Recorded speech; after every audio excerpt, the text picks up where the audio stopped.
অযোধ্যায় রাম মন্দির প্রতিষ্ঠার বর্ষপূর্তি উপলক্ষে এদিন বালুরঘাটে অনুষ্ঠিত হলো রাম পূজন ও আরতি। বালুরঘাটের সাংসদ সুকান্ত মজুমদারের উদ্যোগে রাম মন্দির প্রতিষ্ঠার বর্ষপূর্তিতে বালুরঘাটের আত্রেয় নদীর তীরে রাম পূজন ও আরতির উদ্যোগ নেওয়া হয়। এদিন সন্ধ্যায় বালুরঘাট আত্রেয় নদী ঘাটে বেনারস থেকে আগত পুরোহিত দ্বারা আরতির পাশাপাশি স্থানীয় 3000 মানুষ আরতি করেন। এছাড়াও নদী ঘাটে বাজি প্রদর্শনী করা হয়। নদীতে আরতি দেখতে কয়েক হাজার দর্শনার্থীর ভিড় উপচে পড়ে।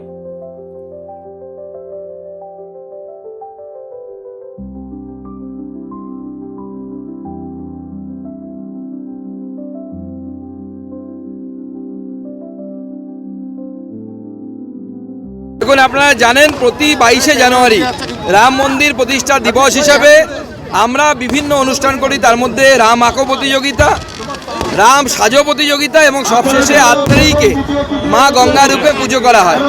আপনারা দেখেছেন কয়েক হাজার লোক, প্রায় 3000 আরতির প্রদীপ আমরা করেছিলাম, যাতে সাধারণ মানুষ এই আরতি করতে পারে।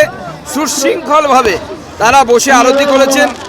পুরোহিত মশাইরা আমরা বেনারস থেকে নিয়ে এসেছিলাম, তাদের নেতৃত্বে আমাদের বালুরঘাটবাসী এবং জেলাবাসী তারা আরতি সম্পন্ন করেছে। আমাদের সাথে ভারত সেবাশ্রম সংঘের বালুরঘাট শাখার প্রধান স্বামীজি শ্রী রুদ্র মহারাজ তিনি উপস্থিত ছিলেন।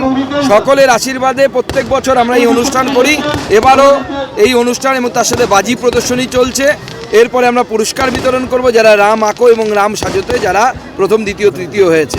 আগামী বছর এই অনুষ্ঠানে বহর আরও বড় হবে। প্রতি বছর বাড়ছে, লোকের সমাগম বাড়ছে এবং বালুরঘাট তথা দক্ষিণ দিনাজপুর জেলার মানুষের প্রতি আমি কৃতার্থ। মানুষের এই ধরনের আশীর্বাদ এবং কোনো পার্টির প্রোগ্রাম নয়, সামাজিক প্রোগ্রাম, মানুষ আসছে এবং কোনো রকম গাড়ির ব্যবস্থা করা হয় না। আপনারা দেখছেন তাও কি বিপুল সমাগম। মানুষকে আমি নমস্কার জানাই, মানুষের চরণে আমার প্রণাম। ব্যুরো রিপোর্ট, উত্তর বাংলা সংবাদ।